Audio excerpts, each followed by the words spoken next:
주간 꿀에! 바르셀로나가 라리가 13라운드 알라베스전에서 18초 만에 사무 오모르디온에게 실점을 하면서 어려운 경기를 펼쳤지만 후반전에 레반도프스키가 멀티골을 넣으면서 2대1로 역전승을 거뒀습니다. 이 경기 제가 해설했거든요. 전반전 내내 대체 뭘 하는 거야? 뭐 하고 있는 거야? 이런 생각밖에 안 들었어요. 왜 이러는 거야, 차비 에난데스 감독이 무언가 수를 두고는 있는데 효과가 미비했다는 것, 그것이 너무나 뼈아팠습니다. 대체 세부 전술이 있는 것인가? 패턴 플레이가 있는 것인가? 답답하더라고요.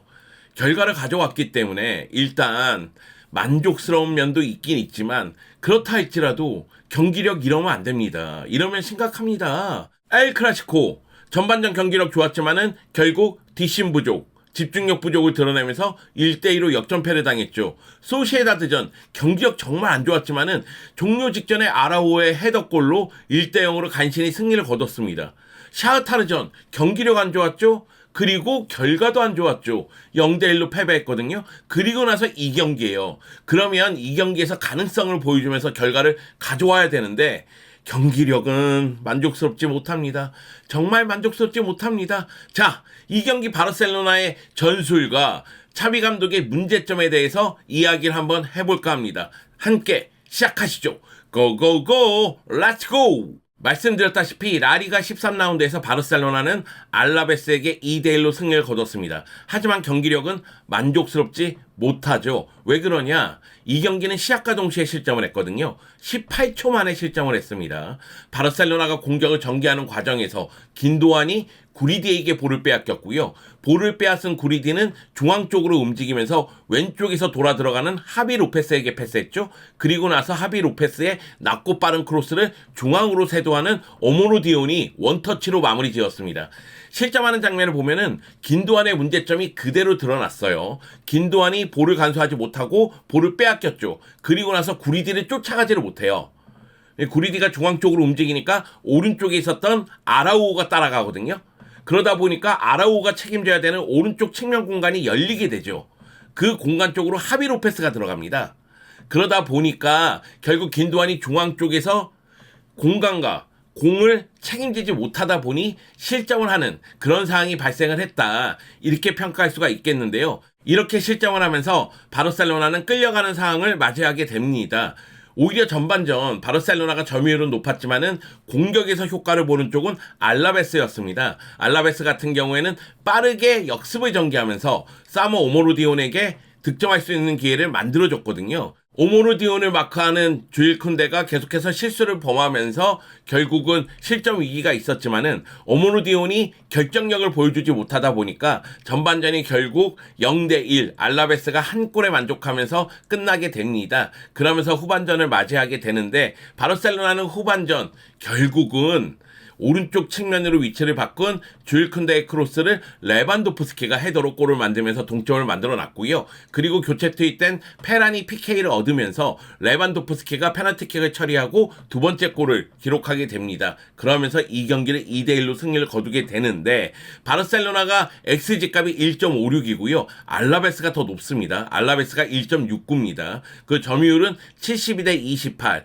슈팅 숫자는 11대 8인데 바르셀로나의 유효 슈팅이 6개이긴 하지만 상대 골키퍼를 마음껏 괴롭혔다고 보기엔 또 어려운 상황이 있었습니다. 패스 성공률은 바르셀로나가 90%고요. 알라베스가 67%예요. 알라베스는 5-4-1 바탕으로 수비에 집중하다가 빠르게 역습을 했기 때문에 점유율이라든가 패스 성공률이 낮을 수밖에 없었습니다. 그런데 그 가운데서도 XG값이 1.69라는 거는 그만큼 효과적인 역습을 전개했다고 봐야 되겠죠. 반면에 바르셀로나는 점유율이 72%고 패스 성공률이 90%임에도 불구하고 슈팅을 11개밖에 하지 못했고 유효 슈팅을 6개밖에 하지 못했습니다. 그거는 그만큼 바르셀로나의 공격이 효율성이 떨어졌다는 이야기가 됩니다. 바르셀로나는 이 경기에서 승리를 거두면서 1위 지로나 2위 레알 마드리드에 이어서 3위 자리를 유지하게 됐습니다. 1위 지로나와 2위 레알 마드리드도 이번 라운드에 승리를 거뒀기 때문에 승점차를 유지했다는 것에 의미를 둬야 되겠죠.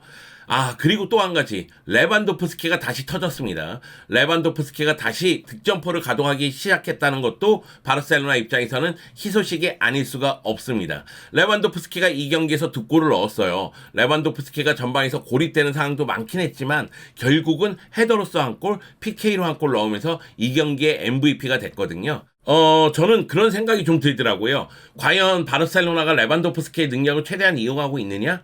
레반도프스키에게 골만 넣어주기를 원하고 있는 건 아닌가? 레반도프스키를 이용하면서 다른 선수들이 골을 넣을 수 있는 상황을 만들 필요성이 있지 않을까? 이런 생각이 좀 들었습니다. 제가 이 경기를 해설하다 보니까 경기 전 영상, 몸을 푸는 과정에서의 영상도 볼 수가 있었거든요. 레반도프스키가 페르민과 페드리와 이야기를 굉장히 많이 나눕니다.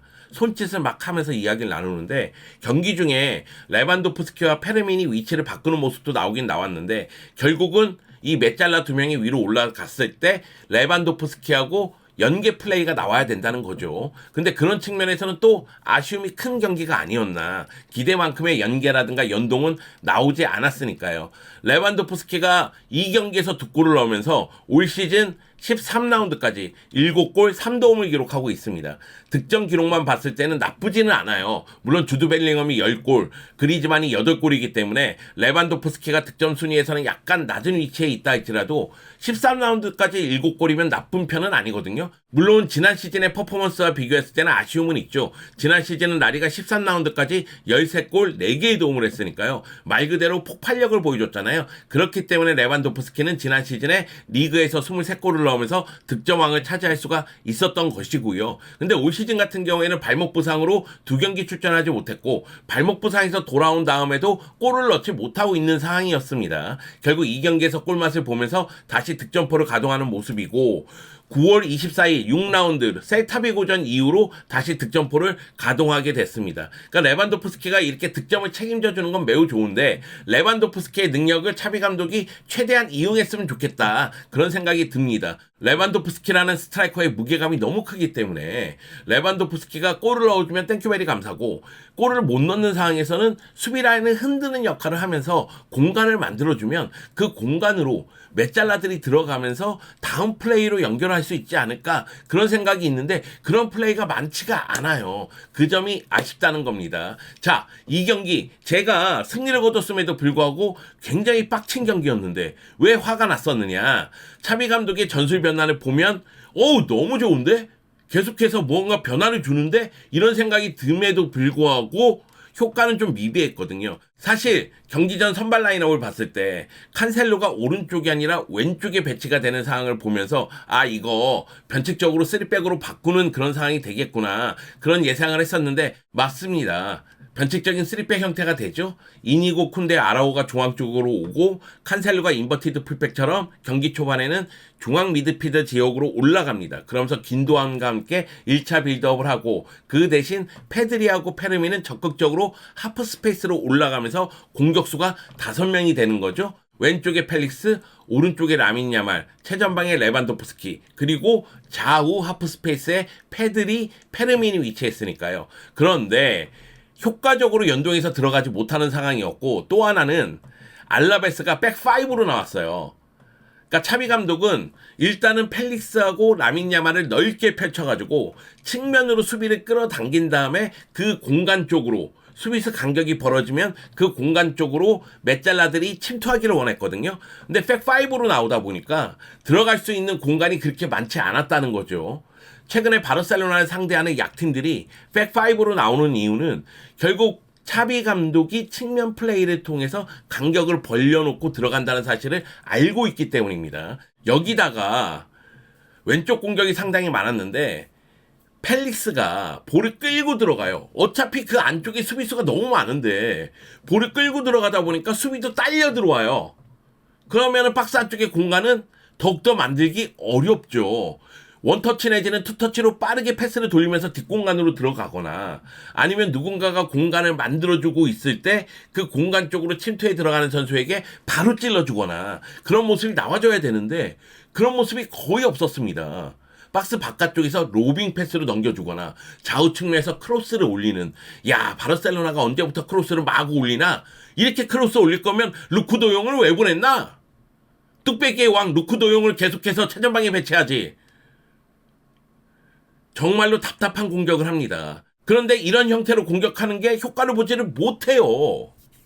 그러다 보니 결국 변화를 주는데 펠릭스가 자꾸 볼을 끌고 들어오니까 펠릭스를 아예 하프 스페이스 쪽으로 중앙 쪽으로 옮겨놓고 칸셀루를 올려서 칸셀루가 왼쪽에서 직선적인 공격을 펼칩니다. 그 대신 페드리가 내려가서 페드리와 긴도안이 같이 빌드업에 관여하는 모습이 나오기 시작하는 거죠. 그런 모습이 나왔었는데 물론 이렇게 계속해서 선수들의 위치를 바꿔가면서 공격을 전개했는데 효과적으로 박스 안에 타격하는 모습은 거의 없었습니다. 아쉬움이 컸었는데요. 여기다가 말씀드렸다시피 오모르디온을 막는데 쿤데가 어려움을 겪으니까 쿤데하고 아라오의 위치를 바꾸거든요. 이거는 말 그대로 신의 한 수가 되죠. 왜냐하면 후반전 들어서 쿤데가 위로 올라가서 크로스 올린 것이 레반도프스키가 헤더로서 마무리 짓는 상황이 되니까. 그리고 아라오는 오모르디온과 몸싸움에서 힘싸움에서 밀리지 않는 모습이 나왔고 아라오가 중앙 쪽에 위치하니까 오모르디온이 사라지는 그런 효과가 나왔습니다. 저는 개인적으로 쿤데가 센터백으로 뛰기를 원한다고 하지만 쿤데가 라이트백으로 뛰어야 되고 아라오가 센터백으로 뛰어야 된다고 생각해요.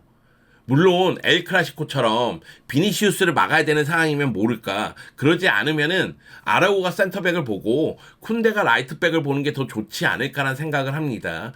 자, 이렇게 변화를 줬고요. 그리고 후반전에는 선수 교체를 통해서 또 다른 변화를 줍니다. 페르미를 빼고 하피냐를 배치하고 펠릭스를 빼고 페란을 배치하면서 하프 스페이스로 들어가는 선수를 바꿔주는 거죠. 그리고 바이데를 왼쪽에 배치를 하면서 왼쪽에서 뛰던 칸셀로를 오른쪽으로 돌리죠. 그러면서 측면 공격을 더 강화시킵니다. 이런 선수들의 배치는 효과를 보죠. 특히 페란이 뒷공간으로 들어가면서 PK를 얻어냈기 때문에 선수 교체와 선수 배치는 효과를 봤다고 평가할 수가 있겠습니다. 그럼에도 불구하고 제가 답답한 거는 선수들의 배치가 아니에요. 선수들의 배치는 계속해서 변화를 줬습니다. 문제는 뭐냐면 선수들이 그 위치에서 뛸 때 동선 정리라든가 연계 플레이라든가 이런 걸 만들어줘야 될 거 아니에요. 저희가 계속해서 패턴 플레이가 부족하다고 얘기하는 건 패턴을 보여주면서 선수들이 약속된 플레이를 통해서 말 그대로 눈빛만 봐도 아는 원터치로 탁탁탁탁 돌아가면서 뒷공간으로 들어가는 예전에 바르셀로나의 티키타카 같은 그런 공격이 없다는 겁니다. 박스 바깥쪽에서 로빙 패스로 넘겨주고 측면에서 크로스를 계속 올리고 이게 언제부터 바르셀로나의 주 공격 루트인가? 중앙에서 공격을 전개하더라도 그리고 중앙에서 측면으로 볼을 빼더라도 다시 중앙 쪽에 와서 방향 전환을 하면서 뒷공간으로 들어가는 선수에게 원터치로 연결을 하던가 또는 하프 스페이스에 있는 선수가 기점 역할을 하면서 패스를 원터치로 뒷공간으로 들어가는 선수에게 주던가 이런 플레이가 없어요. 이런 플레이가 나와줘야지만 밀집 수비를 뚫을 수 있는 거 아니겠어요? 아니면 메시 데리고 와. 메시 같은 선수가 있으면 뚫을 수 있겠죠. 근데 이제 메시가 없잖아요. 주앙 칸셀로는 계속해서 솔로 플레이만 하고 라민 야말이 오른쪽에서 갈 때 두 명이 붙는데 도와주는 선수는 없고 답답합니다. 답답해요. 선수들의 배치는 효과를 봤다니까요.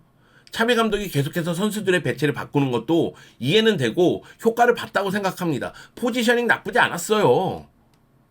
물론 전반전에는 상대가 빠르게 역습할 때 앞쪽에서 압박으로 끊어야 되는데 그게 이루어지지 않다 보니까 상대에게 역습을 계속 허용하는 장면이 나오긴 했지만 후반전에는 그런 모습은 없었거든요. 결국 세부적으로 뒷공간으로 들어가는 움직임에 대해서 계속해서 만들어줘야 돼요. 차비 감독이 계속해서 선수들에게 어떤 패턴으로 들어갈지 또는 어떤 식으로 움직일지 정리를 해줘야 될 거 아니에요. 아무리 점유율 높아봤자 이런 식으로 단순하게 솔로 플레이하고 1대1 대결 펼치게 하고 그러면은 어떻게 한 명이 두 명 내지 세 명을 매번 이길 수 있습니까? 바르셀로나의 선수들이 능력이 아무리 뛰어나도 그렇죠. 그러니까 차비 감독은 생각을 해야 돼요. 그냥 선수들의 배치 이렇게 해놓으면 선수들이 알아서 연계해서 들어가겠지. 이거 아닙니다. 이거는 그냥 해줘. 이런 얘기거든요. 이런 모습은 솔직하게 얘기해서 대표팀에서나 나오는 거예요. 그러니까 대표팀에서나 선수 능력이 뛰어나기 때문에 여기 이렇게 배치되고 이런 식으로 플레이를 한번 하면 좋겠어. 이렇게 얘기하는 겁니다. 클럽에서는 하나하나 짜주는 거예요. 과르디올라 감독 그렇게 짜주잖아요. 그 감독 밑에서 뛰었지 않습니까? 차비 감독. 아휴, 경기 보는 내내 내가 답답해서 정말 우라통이 터져서 어쩌자는 거야. 답답합니다. 답답해요. 자, 일단 알라베스전에서 승리를 거뒀습니다. 그런데 문제는 경기 일정 봤을 때 A매치 끝나고 쉬운 일정이 아니에요. 라이오 원정도 지금의 바르셀로나에게는 어려운 경기예요. 라이오 원정에서 무승부 거두잖아요. 그러면은 지로나하고 레알하고 승점차가 벌어질 수 있어요. 지로나 지금 6연승이고요. 레알 마드리드 지금 10경기 무패입니다. 그렇기 때문에 라이오전 반드시 잡아야 되고 그 다음에는 챔피언스리그 H조 1위를 다투는 포르투하고 경기가 있고요. 그리고 아틀레티코 마드리드 지로나와 상대합니다. 아틀레티코 마드리드에게 미끄러진다? 지로나에게 미끄러진다? 우승 경쟁 빠이빠이가 될 수 있어요. 근데 지금 아틀레티코 마드리드 지로나 분위기 좋습니다. 그렇기 때문에 바르셀로나 입장에서는 A매치 끝나고 경기에 임할 때 차비 감독이 세부적인 전술을 마련해 줘야 돼요. 프랭키 더용은 돌아와야 되고요. 제가 자꾸 프랭키 더용 돌아와 이렇게 얘기하는데 너무 답답해서 그래요. 여러분 제 마음 알지 않습니까? 여러분에게 화내는 거 아니에요. 차비 감독에게 화내는 거지. 이런 경기력은 바르셀로나의 경기력이 아닙니다. 정신 차려야 돼요. 정신 차려, 차비. 답답합니다. 여하튼 A매치 이후 프랭키 더용이 돌아오면 달라진 모습이 되지 않을까 기대를 또 해봅니다. 매번 기대를 해요. 네, 기대 끝에 실망이 더 크지만 그래도 기대를 안 할 수는 없잖아요. 꿀인데.